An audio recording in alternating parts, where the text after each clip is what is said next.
খেতে এতটাই মজা যে আপনাদেরকে বলে বোঝাতে পারবো না। বন্ধুরা, আপনাদের কি মাঝে মধ্যে একটা কথা মনে হয়? আমার কিন্তু খুব মনে হয়।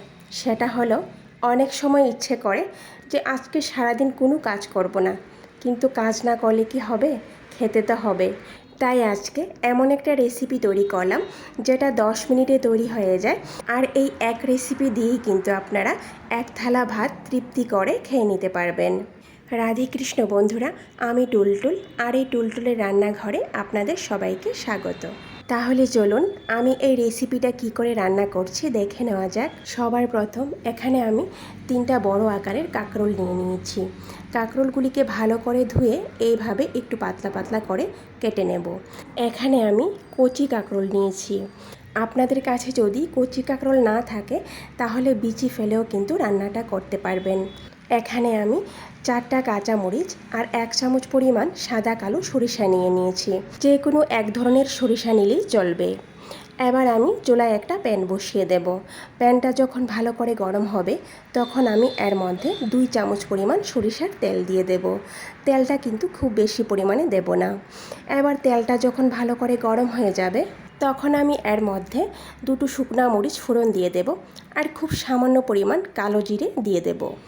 এবার ফোড়ন থেকে যখন সুন্দর একটা গন্ধ বেরোবে ঠিক তখনই আমি এর মধ্যে সবজিগুলো দিয়ে দেব। তার সঙ্গে সরিষা আর কাঁচামরিচগুলো দিয়ে দেব। এবার যেটা সব থেকে বেশি দরকারি, লবণ, সেটাও পরিমাণ অনুযায়ী দিয়ে দেব। তার সঙ্গে খুব সামান্য পরিমাণ হলুদ গুঁড়ো দিয়ে দেব।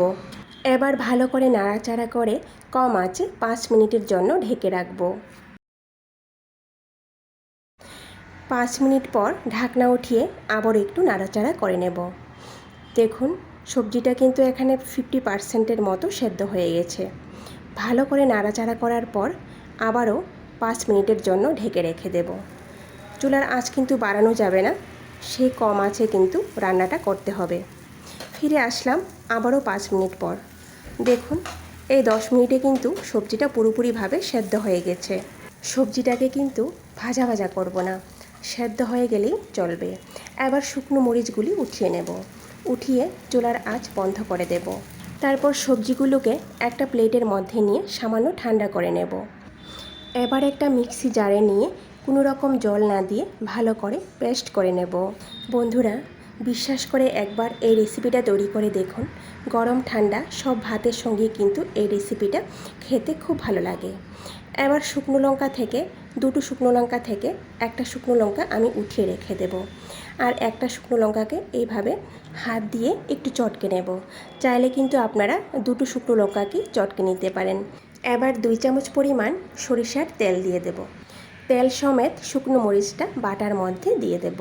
এই বাটাটা খেতে এতটাই মজা যে আপনাদেরকে বলে বোঝাতে পারবো না। এবার ভালো করে মেখে নেব। মেখে গরম গরম ভাতের সঙ্গে পরিবেশন করে নেব। ভিডিওটি সম্পূর্ণ দেখার অনুরোধ রইল। কেমন হয়েছে কমেন্ট করে নিশ্চয়ই জানাবেন। আর যদি ভালো লেগে থাকে তাহলে সবার শেষে লাইক, শেয়ার আর সাবস্ক্রাইব করে দেবেন।